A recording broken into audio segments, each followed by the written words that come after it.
Народная поэтесса Казахстана, переводчица Хакимжанова Мариям родилась 15 ноября 1906 года в Кустанайской области в селе Кабыланды Кустанайского района. После окончания школы училась на рабфаке при Казахском педагогическом институте 1931-1932 год.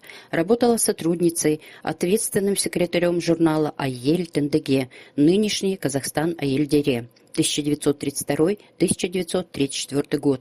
Училась на рабфаке. Параллельно литературный работник в журнале «Свобода женщин», затем ответственный редактор 1932-1934 год. После этого в 1937 году она переезжает в Домбаровский район Оренбургской области, где устраивается заведующей районной библиотекой. В 1939-1944 году Мариям Хакимжанова уже исполняет обязанности заведующего отделом народных поэтов в Союзе журналистов Казахстана. В последующие годы она работает в Казахском государственном издательстве художественной литературы. Первое ее стихотворение было опубликовано в 1929 году, а первый сборник вышел в 1935 году.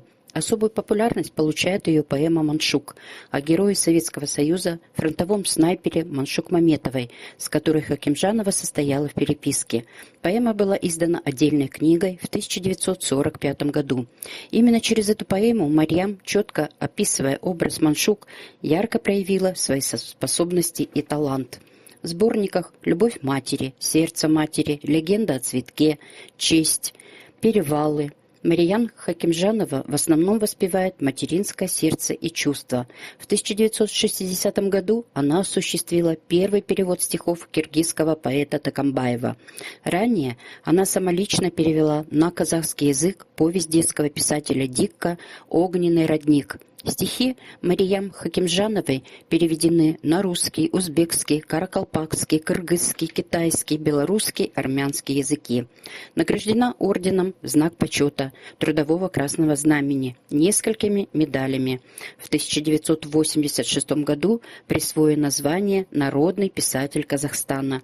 Одной из улиц города Алматы присвоено имя Мариям Хакимжановой.